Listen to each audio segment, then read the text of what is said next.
저희 정각이 되어서 저희 시작하겠습니다. 메디라마 엣지 프로그램은 매월 한 번씩 상관학계를 대상으로 신약 개발에 관한 특별하고 흥미로운 주제를 선정해 송출한 학술 프로그램입니다. 11월인데 눈이 많이 왔지만 모두 출근길 큰 어려움 없으셨을지요. 이번 강연의 주제는 미리 안내드린 대로 Approval of Billowy for the Treatment of Previously Untreated Gastric Cancer입니다. 2024년 10월 FDA는 클라우딘 18.2를 타겟으로 하는 항체 치료제 빌로이를 절제 불가능하거나 전이성인 클라우딘 18.2 양성, 헐트 음성, 게스트릭 또는 G 정션 아데노시에에 대해 화학요법과 병용하는 1차 치료제로 승인했습니다. 이와 동시에 치료 적응증을 확인하기 위한 동반 진단기기도 함께 승인하였습니다.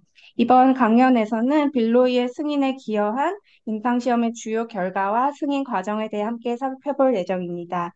빌로이의 승인이 진행성 위암 환자들에게 제공하는 새로운 치료 기회와 패러다임 변화를 살펴보며 향후 항암제 개발을 위해 주목할 만한 시사점들을 공유드리고자 합니다.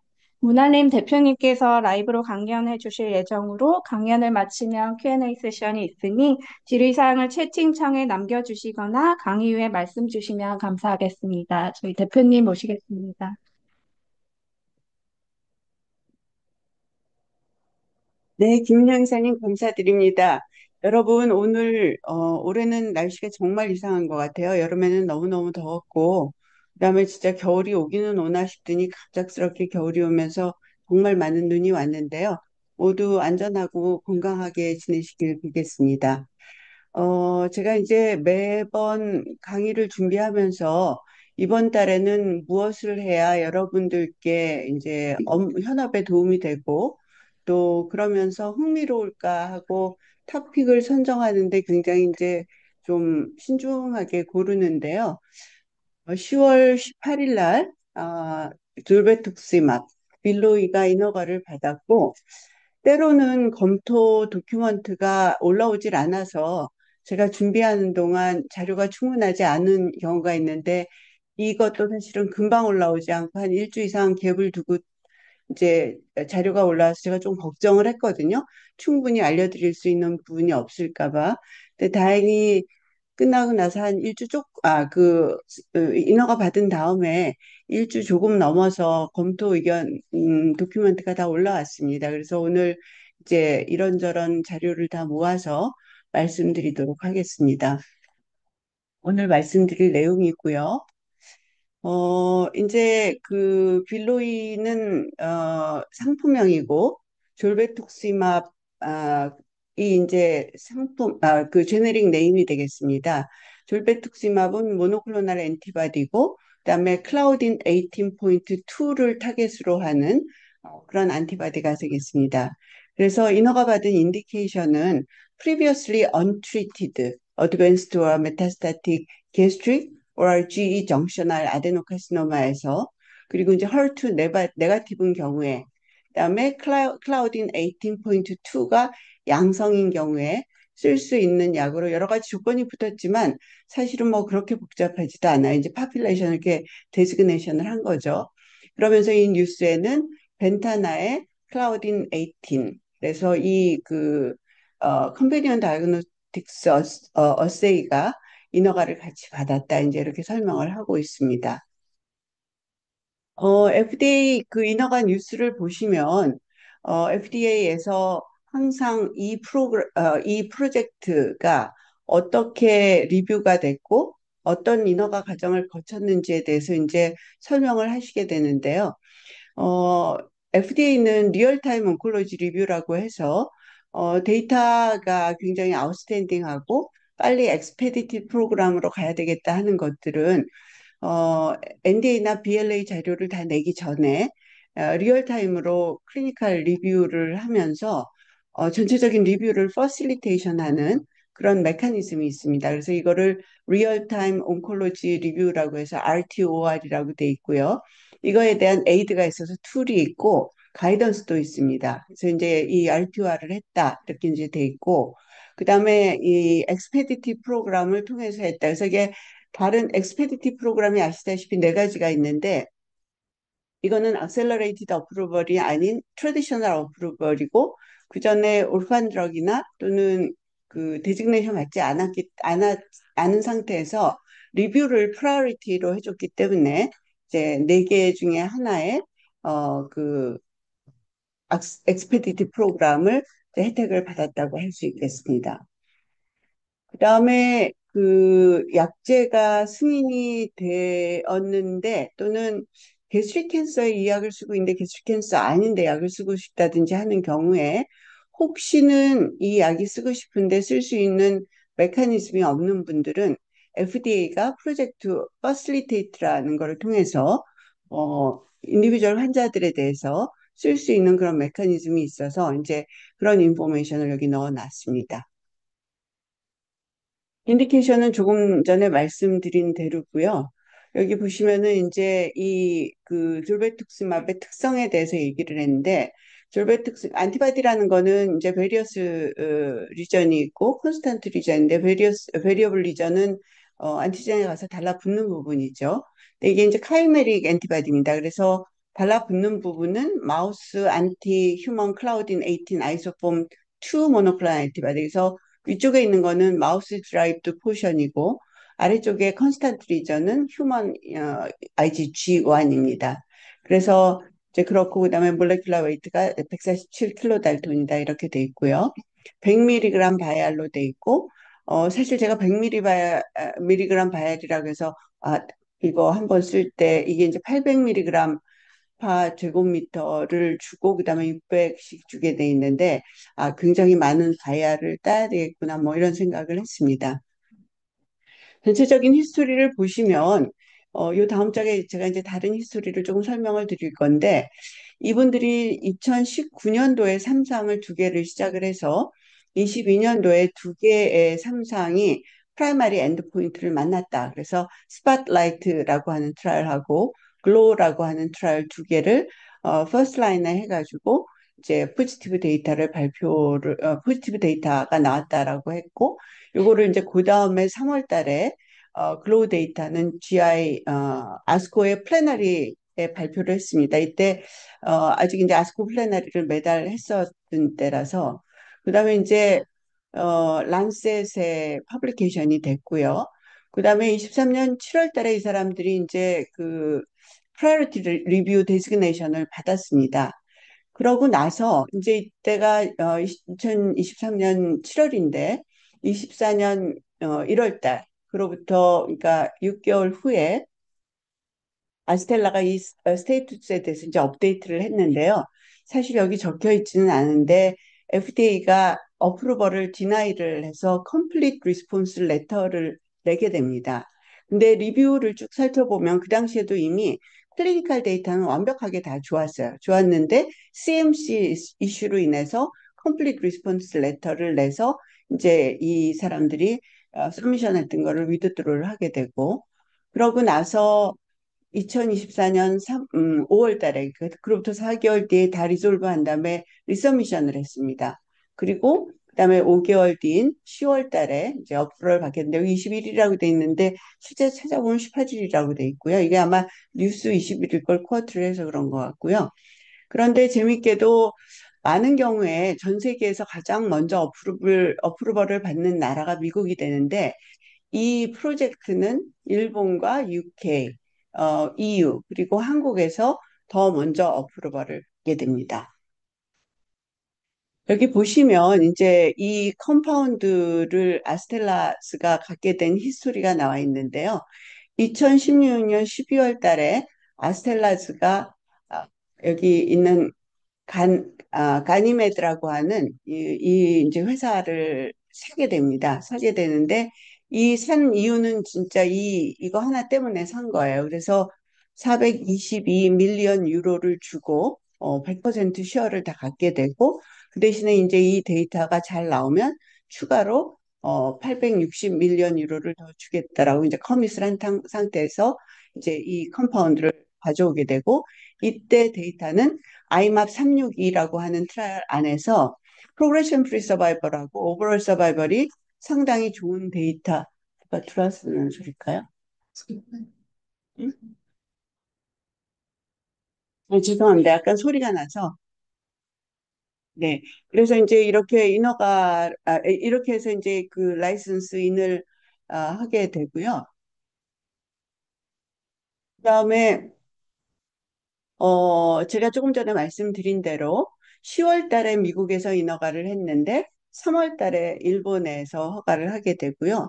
심지어는 한국에서도 미국보다 먼저 9월 달에 허가를 받게 됩니다.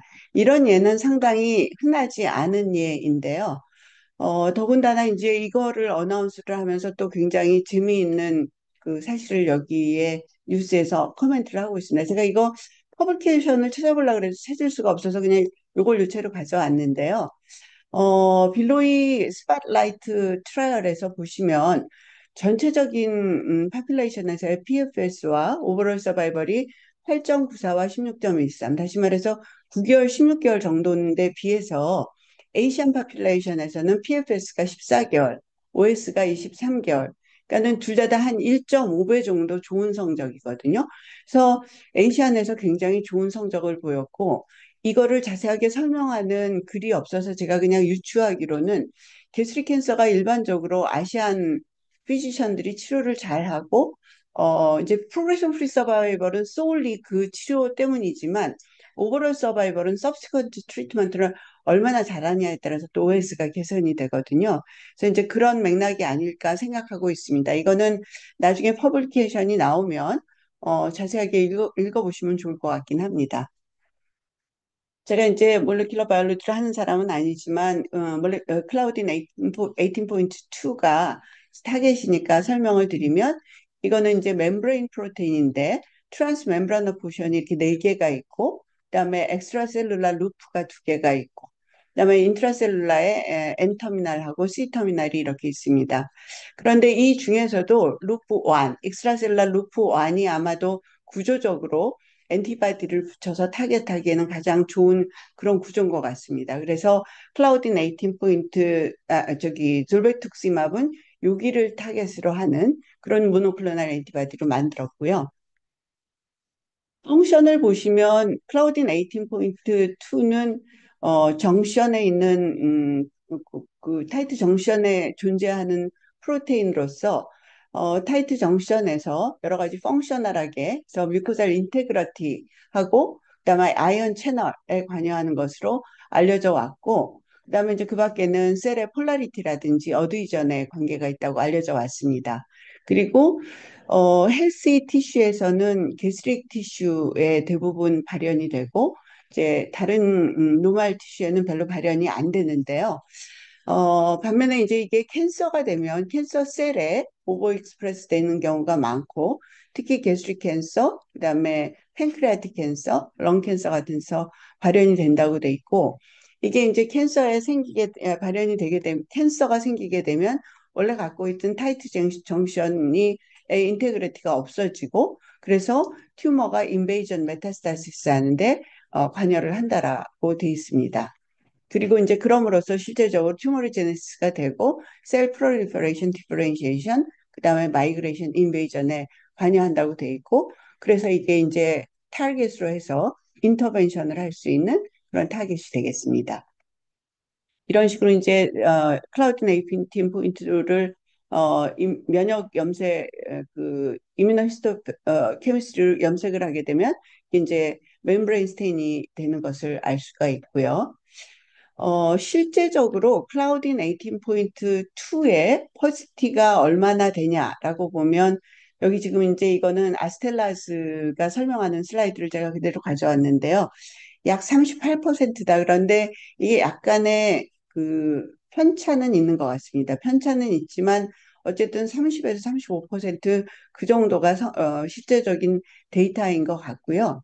요 69%는 일본에는 오랫동안 이 클라우딘 18.2에 대한 관심이 높아와 있었던 것 같아요. 그래서 의료인들의 69%가 이게 중요한 타겟이라는 걸 알고 있다. 이제 이렇게 설명을 하고 있습니다. 자, 이게 제가 그 실제로 클라우딘 18.2를 타겟으로 하는 캔서 테라피를 이제 이게 어느 그 잡지에서 제가 가지고 왔는데요. 리뷰 아티클에서 가져왔는데 테이블이 세 개나 되는데 뭐 제가 테이블 세 개를 다 설명하려고 가져온 건 아니고 크게 나눠서 모노클로널 엔티바디가 있고 바이스페시픽 엔티바디가 있고 그러니까 바이트겠죠. 그다음에 이제 CAR-T가 있고 ADC가 있습니다. 그런데 어쨌든 가장 앞서가 있는 거는 이제 모노클로널 엔티바디고 그중에 이제 졸베투스맙이 가장 앞서 있고 그다음에 이제 꽤나 많은 개발이 이루어지고 있는 것을 알 수 있고요. ADC 중에서는 지금 일상이긴 하지만 굉장히 많은 환자에서 이렇게 임상을 하고 있는 회사들이 있어서 이 회사들은 여러 가지 코호트 또는 많은 수의 환자를 일상에 넣어서 그 임상 개발을 굉장히 퍼실리테이트 하려고 하고 있고 우리나라에서는 앱티스가 개발을 하는 거를 지금 동아 앱티스에서 개발하고 있는 걸로 알고 있습니다. 디스트릭 캔서는 아까 말씀드린 대로 이제 클라우딘 18.2가 발현하는 중요한 캔서인데 사실 클라우딘 18.2 포지티브 게스트릭 캔서가 얼마나 어떤가 하는 거에 대해서는 아직 많이 알려진 바는 없습니다. 그런데 이제 전체적으로 보면 이 대상을 선택을 할 때 기본적인 조건이 헐투 네가티브인 환자를 골랐거든요. 이제 헐투 네가티브인 환자를 골랐는데 예, 그 이유는 게스트릭 캔서를 치료를 하려면 첫 번째로는 헐투 포지티브냐 네가티브냐를 가지고 알고리즘을 가르고 헐투 포지티비티가 있으면 엔티 헐투 테라피를 해야 되기 때문에 그다음에 헐투 포지티브인 환자들이 약 22%. 실제로는 데이터를 보면 22%보다는 좀 낮은 것 같지만 보수적으로 잡은 것 같아요. 그래서 78%가 헐투 네가티브다 이렇게 돼 있고 일본에서는 이 아스트라제네카가 원래 일본에서 이제 만들어진 글로벌로 된 회사잖아요. 그래서 키모테라피 플러스 마이너스 CPI 그래서 이뮨 체크포인트 이니비터가 인허가를 받았지만 여전히 이뮨 체크포인트 이니비터를 안 쓰고 키모테라피만 받는 환자들도 꽤 있는 것 같습니다. 그래서 플러스 마이너스 이제 이렇게 얘기를 하고 있고요. 하여튼 요 슬라이드는 클라우딘 8.2 헐투 네가티브 게스트릭 환자들에서 언맷 니즈가 충분히 있다라는 걸 이제 설명한 슬라이드가 되어 있습니다. 아까 제가 클라우딘 18.2의 포지티비티가 조금 베리어블 하다라고 얘기를 드렸는데요. 여기 보시면 많은 수의 환자를 대상으로 한 데이터는 30% 위아래인 것 같아서 요게 데이터일 거라고 생각이 되고요. 어떤 데는 굉장히 높고 어떤 데는 굉장히 낮은 거는 어떻게 보면 포지티비티의 컷오프가 차이가 있어서 그런 게 아닐까라고 생각이 되는 게 여기 보시면은 굉장히 낮은 거를 퍼센트를 잡은 그런 경우가 있거든요. 근데 이제 여기 75%를 잡은 데이터가 있는데 이 트라이얼 안에서는 여러 가지 이제 그 얼리 디벨로먼트 프로그램을 거쳐서 75%를 컷오프로 하고 있기 때문에 실제 이 정도의 데이터가 가장 비슷한 데이터가 아닌가 생각이 됩니다. 그리고 이제 이 오른쪽에 있는 거는 클라우딘 18.2가 하이 익스프레서인 경우에 과연 이게 예후에 영향을 미칠 건가? 우리가 바이오마커가 있을 때는 두 가지를 생각하게 되거든요. 내추럴 히스토리에 나쁜 영향을 미칠 건가 하는 프로그노스틱 임팩트가 있겠고, 치료를 했을 때 치료를 예측할 수 있을까 하는 프리딕티브 밸류로서의 이제 가치가 있겠는데, 여기 보시면 오버럴 서바이벌에 영향을 미치는 데이터들이 이렇게 있어서 프로그노스틱 임팩트가 있는 게 아닌가 생각은 되는데, 나중에 이제 FDA가 여러 데이터를 리뷰를 하면서 FDA의 판단은 클라우딘 18.2는 프로그노스틱하지는 않고 아마도 프리딕티브한 마커일 것이다라고 생각이 된다. 이제 그렇게 판단한 이제 커멘트가 있습니다. 게스트릭 캔서가 굉장히 이제 말리그난트하다라는 얘기를 하고 있는데요. 미국이 2만 6천 명. 그래서 이게 이제 23년 데이터가 이런 정도의 데이터인데 이거 아마 그거보다 조금 전에 만든 슬라이드 데이터를 갖고 만든 걸 것 같은데요. 그런데 이제 일본에는 12만 7천 명이 이제 매년 진단을 받게 되고 우리나라는 중앙암 등록에 보면 29,361. 근데 이제 이 프로포션이 안 맞는 캔서예요. 제가 언제나 캔서 스타티스틱스를 계산할 때는 우리나라 3만 명, 그러면 일본은 9만 명이래야 맞거든요. 인구가 3배 좀 못 되기 때문에. 그다음에 미국은 6배이기 때문에 6배가 돼야 되는데 이게 이제 그러니까 인스턴스나 그 요인이 다른 거죠.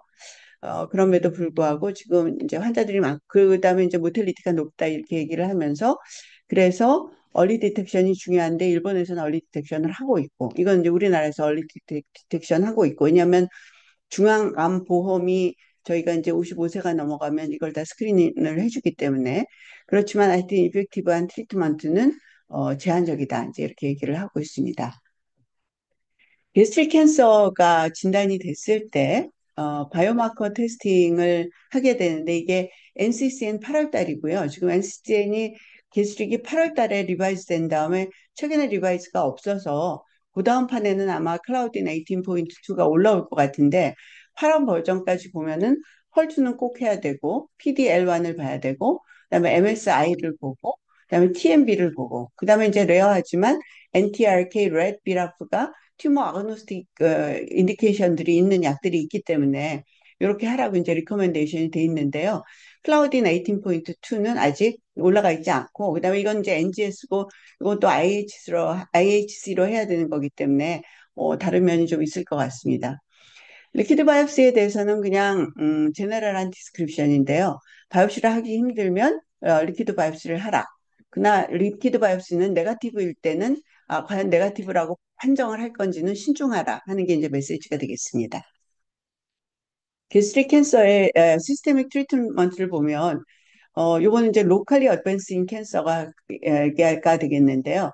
로컬리 어드밴스 캔서에서 처음에 오퍼러블 하지 않은 환자는 페리오퍼러티브 케모테라피나 케모 레디에이션을 할 수가 있습니다. 그래서 5FU 옥살리플라틴 계통의 이런 약제를 가지고 프리오퍼러티브 키모를 하고 그다음에 이제 라디오 테라피라거나 컨커런트하게 키모 라디오를 하거나 이제 그런 방법이 있고 처음부터 이제 키모 라디오를 하는 방법들도 있을 거고요. 그다음에 이제 포스트 오퍼러티브 트리트먼트는 미국에서는 키모 레디에이션이 스탠다드 오브 케어입니다. 이게 그 키모 레디에이션을 여기 지금 보시면은 D2 D2 림프노드 리텍션 다이섹션이 안 된 환자들에서는 키모 레디에이션 하라 돼 있는데요. 미국 의사들이 조금 곰손이라 D2 다이섹션을 잘 못하셔가지고 이제 이분들이 왜냐하면 라디에이션은 국소 재발 방지를 하는 거거든요. 근데 우리나라나 일본 서전들이 굉장히 수술을 잘해서 D2 다이섹션, 그러니까 브로드하게 림프노드 다이섹션 하는 게 스탠다드 오브 케어이기 때문에 우리나라하고 일본에서는 수술 후에 라디에이션 하지 않고 키모테라피만 합니다. 그래서 이제 여기 보시면 카테고리 1으로 우리나라 같은 D2가 된 나라에서 된 환자들한테서 쓰는 레지메는 케이폭스가 카테고리 1으로 올라가 있고요. 이거는 자랑스럽게도 우리나라의 광영주 교수님이 1,000명이 넘는 환자를 삼상을 해서 나온 데이터로서 인정을 받고 있습니다. 그 다음에 이제 여기 그 5FU 계통의 약을 쓰는 그런 치료들이 있는데 요 NCCN에 나와 있지 않은 게 있어요. 일본에서는 TS1이라 그래서 5FU 오랄 제제를 포스트오퍼러티브로 쓰고 있고 삼상 데이터 갖고 하고 있는데 미국에서는 쓰이지 않아서 이게 올라와 있지 않은 걸로 생각이 됩니다. 그러나 미국에서는 어쨌든 키모 레디에이션을 하는 게 스탠다드 오브 케어가 되겠습니다. 퍼스트 라인 트리트먼트는 크게 나눠서 이제 헐투가 있느냐 없느냐를 가지고 할 거고요. 헐투가 포지티브인 환자들은 1차적으로 트라스투즈맙을 베이스로 해서 키모와 콤비네이션을 하는데 이제 최근 몇 년 사이에 펜브롤리즈맙이 여기에 이제 들어왔습니다. 그래서 사제요법으로 CPS가 1 이상인 환자에서 펜브로 플러스 트라스투즈맙 즉 헐셉틴과 같은 그런 약제 플러스 키모테라피가 이제 스탠다드 오브 케어로 돼 있고 그다음에 이제 헐투가 근데 제가 이제 이거 하다 보니까 자꾸 자세하게 설명을 하는데 브레스트 캔서에서는 헐투 포지티비티를 피쉬하고 오버 익스프레션 둘로 설명을 하거든요. 그런데 루시에서 예전에 이제 헐투 이 트라스즈맙 트라이를 할 때 보니까 웬일인지 게스트릭 캔서에서는 IHC로 하는 오버 익스프레션은 코릴레이션 잘 되는데 피쉬가 코릴레이션이 잘 안 돼요. 그래서 지금 오버 익스프레션 포지티브다라고 하는 것도 중요한 포인트가 되겠고요. 헐트 오버 익스프레션이 없는 환자에서는 이제 키모테라피가 스탠다드 오브 키모이다가 최근 몇 년 사이에 니보하고 펜브로의 어디션이 이제 좋은 데이터가 나와서 이 CPS에 따라서 이렇게 이제 돼 있는데 실제 레이블링을 보면 뉴캔서의 CPS에 대한 커멘트는 없습니다. 그러나 어쨌든 이제 NCCN은 이렇게 리커멘데이션을 하고 있고요. 그러니까 이제 최근 헐트 오버 익스프레션 네거티브 환자에서 치료로서의 가장 큰 변화는 키모테라피에 이뮤 온콜로지 드락이 합쳐졌다라고 하는 것입니다. 그다음에 이제 MSI 하이 또는 DMMR이 있는 환자에서는 여러 가지 종류의 그 이뮤 온콜로지 드락을 쓸 수 있겠고 이거는 작은 셋의 데이터로 싱글 암 스타디로 했기 때문에 지금 카테고리 1으로 올라가 있진 않지만 누구나 다 이런 약제들을 쓰면 너무너무 오래 살 수 있다는 걸 알기 때문에 정말 써야 되는 약제로 이제 생각하고 있습니다. 그다음에 이제 2차 약과 3차 약을 보시면요. 2차 약은 라무시루마비라고 하는 anti-VEGF, 엘라릴리가 팔고 있는 약인데 이 약에 페클리탁셀 콤비네이션. 엘라릴리가 개발할 때 페클리탁셀 모노 또는 라무시루마 콤보를 개발했는데 둘 다 프리스크라이빙 인포메이션에는 올라가 있습니다. 그러나 실제 데이터는 페클리탁셀 콤보가 훨씬 더 좋기 때문에 모두 이제 여기 아래 보면 카테고리 1으로 모노도 돼 있거든요. 그렇긴 한데 어쨌든 간에 여기 있네요. 예, 이 저기 콤비네이션을 주로 쓰고 있고요. 그다음에 이제 헐투 포지티브인 환자에서는 TDM1 헐투가 오버 익스프레션이 돼 있는 환자에서는 TXD 그러니까 NR2가 이제 인허가를 받아서 이 약이 스탠다드 오브 케어로 되어 있습니다. 사실 로시에서 2차 약으로도 TDM1을 개발하려고 했는데 데이터가 네거티브라고 해서 승인을 받지 못했습니다. 제가 이 그림은 그렸는데요. 이 비슷한 그림을 찾으려고 제가 정말 많이 구글링도 하고 왔다 갔다 해봤는데 없어요. 그래서 제가 만들었는데요. 여기 보시면 정말 띄엄띄엄 약이 개발이 됐어요. 그래서 1962년에 플루로우라실이 허가를 받았고 이때는 1차 약, 2차 약 이런 개념도 없이 허가를 받았고요. 98년에 캡사이타빈이 인허가를 받았으니까 무려 36년 만에 약이 하나 나왔고 그다음에 이제 라무시르마과 플러스 마이너스 페클리텍셀이 2차 약으로 받았는데 이것도 16년 만에 나왔고 그다음에 이제 3년 아니라 5년 뒤에 론설프, 트리플로리딘과 티피라실이라고 하는 이제 복합이 돼 있는 약제가 예전에 두 라인 이상 치료를 받았을 때, 그러니까 테크니컬리 서드 라인은 비욘드지만 게스트릭은 뭐 4차, 5차까지 치료받기는 대단히 어렵기 때문에 아마 대부분 3차 약에서 쓰일 거라고 생각하고 2019년에 허가를 받았습니다. 그런 다음에 2021년에 니볼루마비 5FU 플라티넘과 콤비네이션으로 허가를 받았고 2년 뒤에 펜브롤리즈마비 또 허가를 받았고 그러고 나서 1년 뒤에 이제 졸베투스마비 플로로우라실하고 플라티눔의 약제 콤비네이션으로 이제 허가를 받은 겁니다. 이거는 사실 스폰서가 이렇게 언met 니즈를 자세하게 기술한 검토 서류는 못 봤는데 이렇게 아주 착실하게 아스텔라즈가 정리해서 올려놨고요.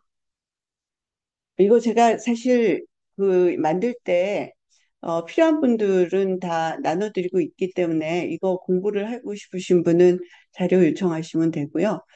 제가 이제 졸베투스맙이 얼마나 데이터가 좋은가 보여드리기 전에 책메이트 649로 니볼루마 플러스 키모를 이제 같은 세팅에서 보여드리면 이 데이터는 유념해서 보셔야 될 게 졸베투스맙의 인디케이션이 되는 클라우딘 18.2 포지티브, 네거티브가 그냥 다 들어가 있다고 생각하시면 될 것 같고요.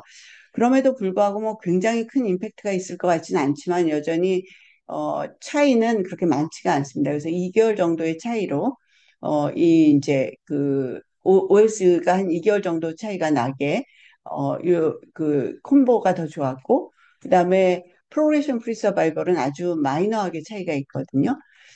그래서 이제 다시 CPS를 가지고 5% 이상인 것만 보면 조금 더 차이가 나기는 합니다. 그러나 실제로 여기 인디케이션에 보시면 그런 조건이 없어요. 그래서 테크니컬리는 다 쓸 수가 있습니다. 그러나 미국에서도 프랙티스 할 때는 아마 CPS 높은 환자들만 쓰는 것 같습니다. 이거는 이제 서바이벌 커브가 되겠고, 아까 말씀드린 대로 13.8과 11.6개월, 이 정도의 차이가 나고, 요거의 하자 레이쇼는 0.8이 되겠고요. 그다음에 이제 펜브롤리즈맙도 이제, 그리고 이제 아까 것도 5뷰하고 플라티눔을 깔았는데, 이제, 거기는 모디파이드 폴폭스 6를 썼고, 여기는 이제 케이폭스를 깔아서 썼는데요. 여기도 보시면은 미디언 오버럴 서바이벌이 12.9와 11.5로 굉장히 비슷합니다. 0.78이니까 0.8가 뭐 근사한 거죠. 그다음에 이제 프로그레션 프리 서바이벌도 6.9와 5.1 약간 더 좋아 보이긴 하지만 여전히 비슷한 정도입니다. 그래서 이런 커브를 보였고요. 자, 그러면 이제 졸베투ಕ್시맙 디벨롭먼트에 대해서 이제 설명을 할 텐데요. 졸베투ಕ್시맙의 피보탈 트라이얼은 두 개입니다. 하나는 스팟라이트고 또 하나는 글로라는 트라이얼이고요. 이게 제가 그 왜 두 개의 임상시험을 동시에 열었는지는 배경에 대해서 좀 찾아봤는데 설명이 잘 돼 있는 데는 없어서 나중에 이제 알게 되면 알려드릴 거고 그래서 이제 환자를 클라우딘 18.2 포지티브이면서 헐투 네가티브인 환자면서 이전에 치료받지 않았던 어드밴스드 또는 언리섹터블 메타스태틱 게스트릭 또는 게스트로 이소파잘 정셔널 아데노카시노마를 넣었다. 이제 이렇게 돼 있고 여기 질환에 대해서 혹시 임상을 잘 모르는 분들에게 설명을 드리자면 우리나라는 대부분 게스트릭 캔서인데 서양에는 게스트로 이소파잘 정셔널 아데노카시노마가 많아요. 그게 이제 바렛 에스파거스하고 이소파잘 리플럭스하고 역류가 되는 식도염 때문에 생기는 경우가 많이 있거든요. 하여튼 그래서 우리나라는 주로 개발할 땐 게스트릭을 개발하는데 유럽이나 미국에서 개발할 때는 반드시 GEJ 캔서를 넣어서 개발을 하고 있습니다. 그리고 프라이머리 엔드포인트는 어, 그 인디펜던트 리뷰를 하는 레시스트에 의해서 하는 걸로 돼 있고 그다음에 이제 여기 보시면 사이클 1부터 4까지 졸베트키마 플러스 또는 플라시보 플러스 모디파이드 폴폭스 6라고 돼 있는데요. 요거를 그냥 보시면 조금 헷갈릴 수도 있는데, 모디파이드 폴폭스 6는 2위크 인터벌로 주는 겁니다. 그래서 사이클 1부터 4까지 썼다라고 하면, 8주밖에 안 썼나? 이렇게 생각하실 수가 있는데, 사실은 돌베투스맙을 3주 간격으로 줬고, 그 폴폭스를 2주 간격으로 줬기 때문에, 이 레지멘은 지금 6주가 한 사이클인 그런 레지멘이 되겠습니다. 그래서 다시 말해서, 사이클 4까지 썼다는 건 24주의 치료를 했다는 거고요. 그렇게 되면 옥살리플라틴 노출이 1000mg per 스퀘어미터쯤 되거든요. 그래서 이제 그 다음부터는 옥살리플라틴을 빼고 나머지 레지멘을 until this progression까지 이제 쓰게 됩니다. 팔로업은 스터디 디스컨티뉴에이션까지 팔로업을 하면서 스터디가 끝난 이후에 30데이하고 90데이 그래서 이제 그 세이프티 팔로업을 하고 있습니다. 데이터를 보시면 스팟라이트 데이터는 미디언 오버롤 서바이벌이 10.6개월과 8.7개월로 하자 레이쇼가 0.75. 그러니까 이제 아주 좋지는 않지만 하여튼 프로그레션 프리 서바이벌이 이 정도이고요. 그다음에 이제 오버롤 서바이벌은 18.2개월과 15.5개월.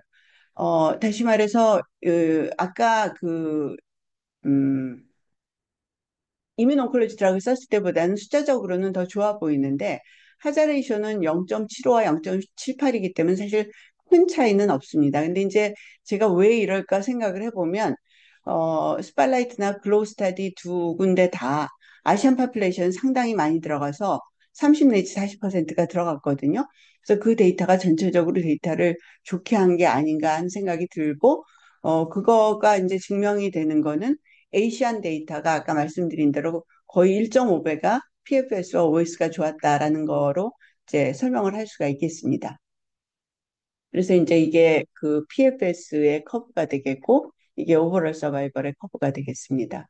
처음 보시면 조금 세퍼레이션이 안 되는 것 같지만 뒤에 가면 굉장히 잘 세퍼레이션이 되죠.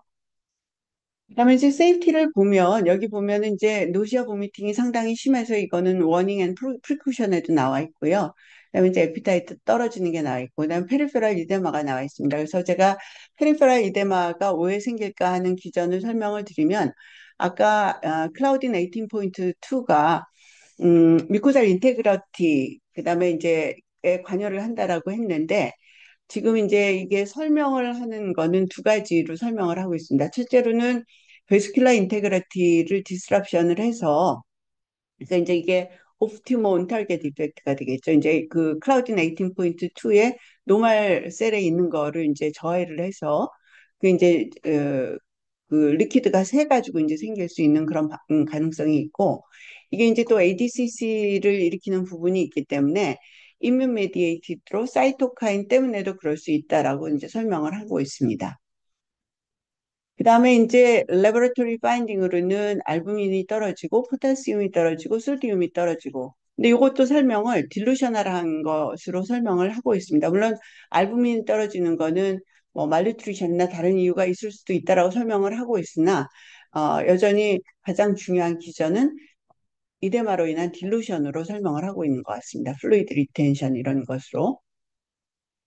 이건 이제 글로우스타디인데 글로우스타디도 굉장히 비슷하게 졸베투ಕ್시맙을 넣고 안 넣고 하는데 깐게 모디파이드 폴폭스6가 아니라 K폭스를 백본으로 깔고 했고요.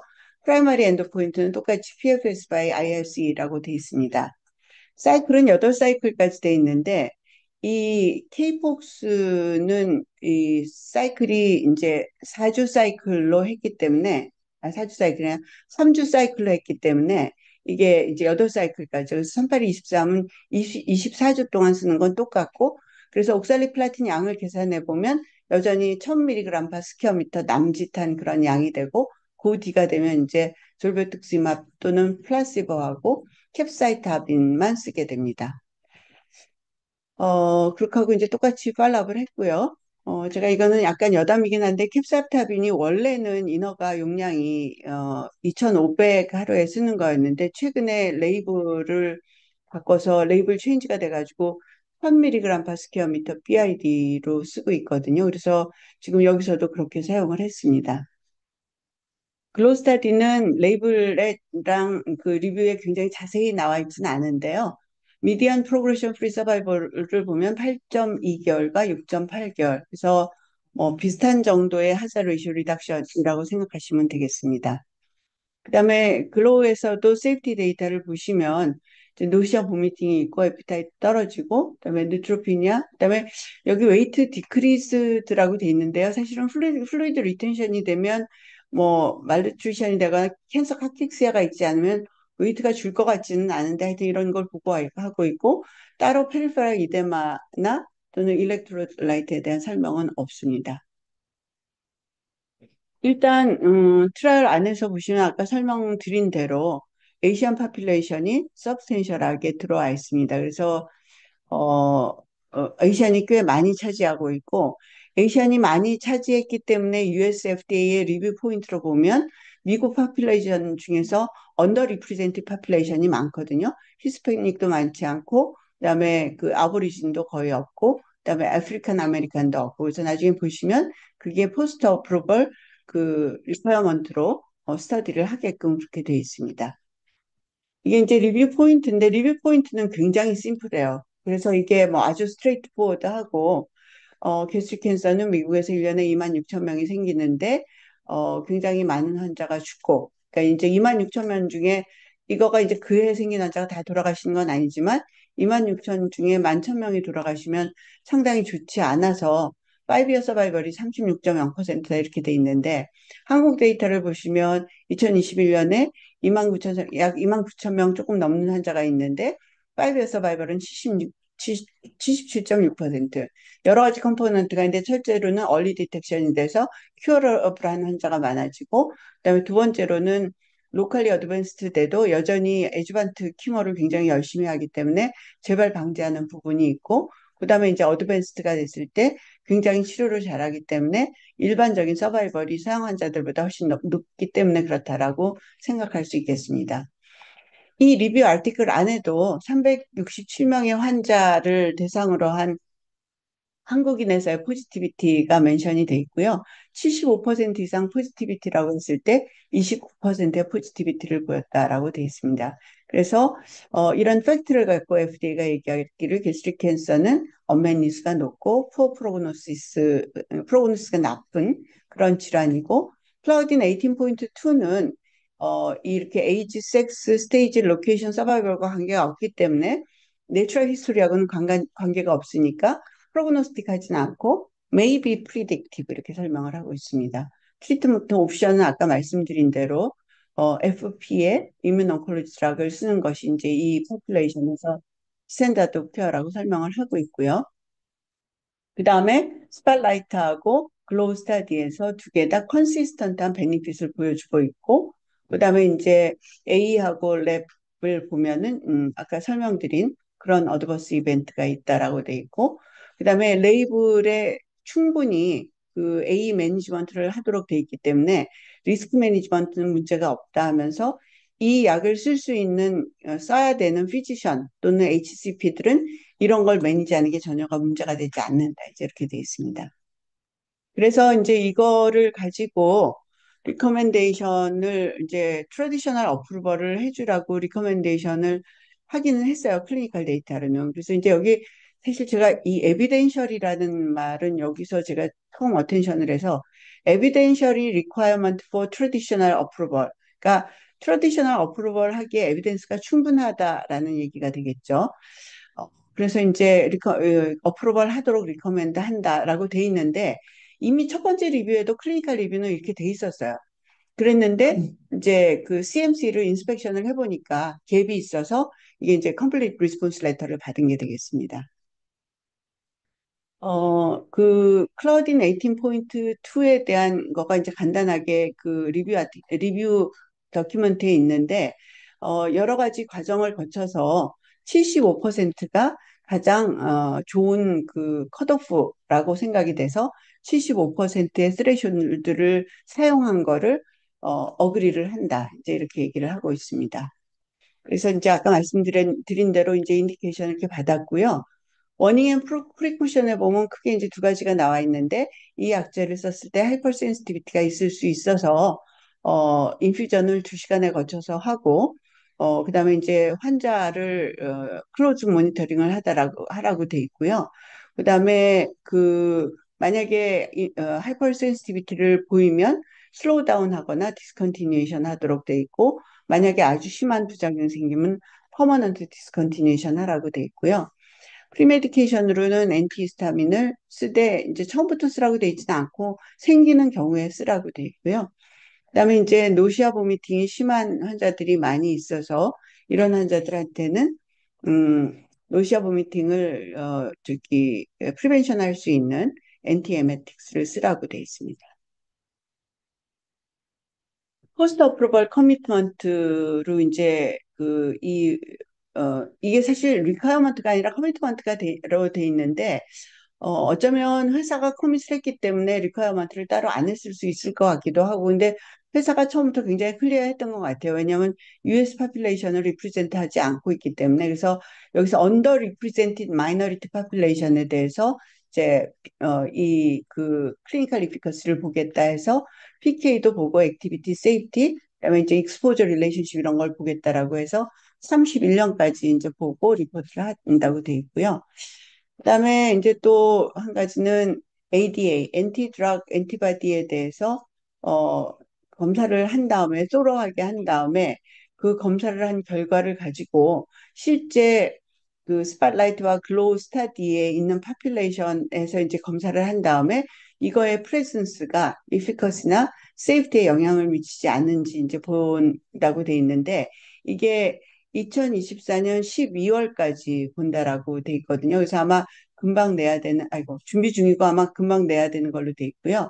그거 말고도 뉴트럴라이징 안티바디에 대해서 보라고 따로 돼 있습니다. 그래서 뉴트럴라이제이션 에세이를 해서 실제로 이 뉴트럴라이징 이펙트 때문에 클리니컬 임팩트가 있는지 보라 돼 있고, 그거는 이제 1년 후까지 보라고 돼 있습니다. 제가 이전에 이미 데이터를 갖고 있었던 그 이뮨 체크포인트 이니비터의 컨비네이션 데이터하고 그다음에 이제 이 졸베투ಕ್시맙 데이터하고 했는데요. 에이시안 데이터는 따로 나와 있지 않지만 제가 뉴스에서 본 거를 따서 여기다 넣었는데요. 보시면은 이제 그 리보하고 펜블리즈맙은 데이터가 거의 비슷해요. 그래서 OS가 13개월 정도 되고 하자레이션은 0.78과 0.80. 그다음에 프로그레션 프리 서바이벌은 7.7개월하고 6.9개월 이 정도로 돼 있고 하자레이션은 0.76, 0.77로 돼 있어서 두 약제의 어디셔널 이피커시는 비슷하다라고 보시면 될 것 같고요. 졸베스투ක්시맙을 썼을 때 아까도 말씀드렸지만 에이시안 환자가 많아서라고 생각이 되는데 전체적으로 컴퍼레이터 데이터도 훨씬 더 좋거든요. 위에보다. 그렇지만 이제 어쨌든 간에 15.5개월에서 18.2개월, 8.7개월에서 10.6개월 이렇게 해서 하자 레이쇼가 0.75, 0.751인데요. 제가 여기서 이제 강조하고 싶은 거는 에이시안 데이터를 보시면 프로그레션 프리 서바이벌이 원래 전체 파퓰레이션 8.7, 여기 8.9개월이니까 거의 비슷하잖아요. 그런데 프로그레션 프리 서바이벌이 아시안에서 14개월이에요. 거의 1.4배니까 뭐 1.5배 가깝다라고 얘기를 해도 될 것 같고 어디 뉴스에는 뭐 2배 이렇게 나왔는데 어쨌든 오버롤 서바이벌도 어 16, 여기가 15.5고 16.13이니까 이것도 차이가 별로 많지 않잖아요. 근데 여기 18개월인데 23.3개월이니까 OS도 훨씬 좋다. 이거는 저는 포스트 프로그레션 트리트먼트 이펙트라고 생각합니다. 어쨌든 이렇게 에이시안 데이터는 훨씬 좋은 걸로 돼 있고요. 벤타나의 클라우딘 18을 이제 하기 위해서 이제 컷오프를 한 그 모노테라피 스터디를 보면 리스폰더와 논 리스폰더의 차이가 이 정도기 때문에 여기가 이제 논 리스폰더도 미디안이 포지티비티가 70% 정도고 그다음에 리스폰더는 이제 80% 정도라 요 컷오프를 환자를 전체로 시리얼로 나열을 해서 끄는 것 같습니다. 그래서 75%를 사용한 계기가 되는 그런 데이터라고 설명을 하고 있고요. 그다음에 이제 피보탈 트라이얼에서 포지티비티를 보면 이거는 사실은 셀렉션을 했기 때문에 이게 전체 파퓰레이션은 포지티비티라는 얘기가 아니에요. 스팔라이트하고 글로우에는 사실은 100%다 포지티브다라고 한 장 집어넣었는데 나중에 밸리데이션을 하기 위해서 해보니까 각 한 명씩 네거티브인 환자가 있었다라는 얘기입니다. 그래서 이 파퓰레이션은 전체가 다 포지티비티를 보였다고 생각하시면 되겠습니다. 제가 최일라 교수님이 계셔서 제가 이제 이거를 막 아는 척하고 얘기하기는 어려운데, 보시면 그냥 일견에서도 네가티브, 위크, 그 다음에 이제 마더리 이렇게 돼 있는데, 위크는 셀들이 50% 이하의 셀들에서 포지티브는 위크고, 50에서 75% 사이면은 마더리시고, 75% 이상이면은 이제 스트롱이라고 돼 있어서, 리프레젠테이티브한 그림이 되겠습니다. 그래서 아까 말씀드린 대로 이제 벤타나의 그 클라우딘 18이 그 컴패니언 다이그노스틱스로 인허가를 받았고요. 말씀드린 대로 제가 여러 번 얘기 드렸을 것 같은데 미국에서 우리나라는 꼭 그렇지 않은 경우도 있는데 컴패니언 다이그노스가 인허가가 반드시 먼저 돼야 약이 인허가를 받거든요. 왜냐하면은 다이그노스틱스가 파퓰레이션을 데시그네이션을 해야 그 파퓰레이션이 형성이 되기 때문에 이제 그런 시퀀스로 인허가를 해주고 있습니다.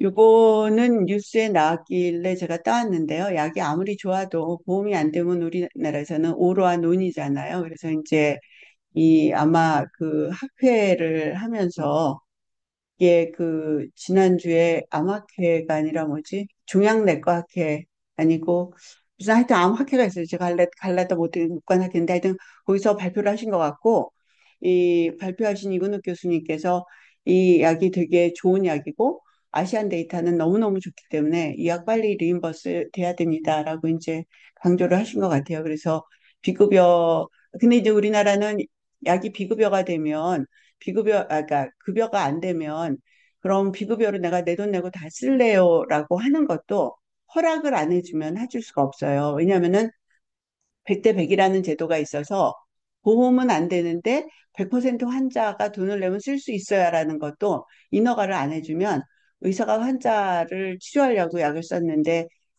수갑차고 감옥에 가야 될 수도 있어요. 왜냐하면 일리갈이라고 얘기하거든요. 그 부분이 이제 굉장히 선생님들이 화를 내시는 부분이긴 한데 어쨌든 이게 지금 비급여 사용도 어렵다가 이제 지금 그 말입니다. 그래서 제가 전체적인 거를 설명을 다시 드리면 졸베투시맙 빌로이라고 하는 약은 클라우딘 18.2라고 하는 사람들이 오랫동안 눈여겨보고 있던 이런 타겟이 이제 약으로 개발이 된 첫 번째 예가 되겠고 올해 10월 달에 허가를 받았고요. 그다음에 클라우딘 18.2가 듣는다. 이제 듣는 바이오마커다라고 이제 알려지게 되었기 때문에 앞으로는 아마 바이트나 카르티에 대해서도 또 ADC에 대해서도 많은 시도가 있지 않을까 하는 생각이 들고요. 그다음에 이제 스팟라이트 트라이얼하고 글로우 트라이얼이 둘 다 비슷한 결과로 이제 이 인허가를 받는 데 기여를 했고 그다음에 이제 세이프티도 보면은 노시어 보미팅이 심하고 그다음 뭐 페리페럴 이데마가 있고 식욕이 줄고 하지만 여전히 이제 그다음에 일렉트롤라이트 임밸런스 이런 게 있다고는 하지만 이 약제를 쓰는 HCP들이 얼마든지 잘 컨트롤할 수 있는 매니저블한 그런 부작용이라고 생각이 돼서 이제 레이블링 안에 워닝 앤 프리코션 그다음에 어떻게 사용하는지에 대한 설명으로서 충분히 리스크 매니지가 된다라고 해서 이제 FDA가 허가를 해준 케이스가 되겠습니다. 그리고 이와 동시에 벤타나 클라우딘 18도 이제 인허가를 받았고요. 게스트릭 캔서가 아직도 뭐 여러 가지 여지는 많다라고 생각이 됩니다.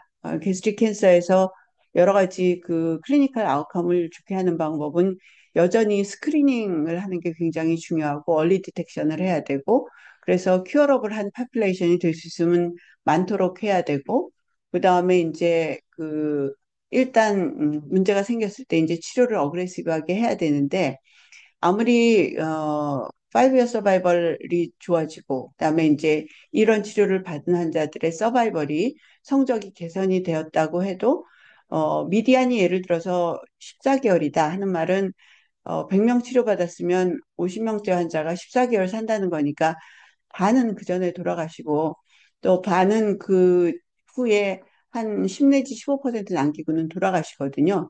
그래서 앞으로도 좀 더 많은 치료제가 나와야 될 텐데 그렇지만 졸백투시마비 인허가를 받은 거는 환자들에게 아주 좋은 소식이다 이렇게 얘기 드릴 수 있겠습니다. 예, 오늘 강의는 여기까지 말씀드리겠습니다. 감사합니다.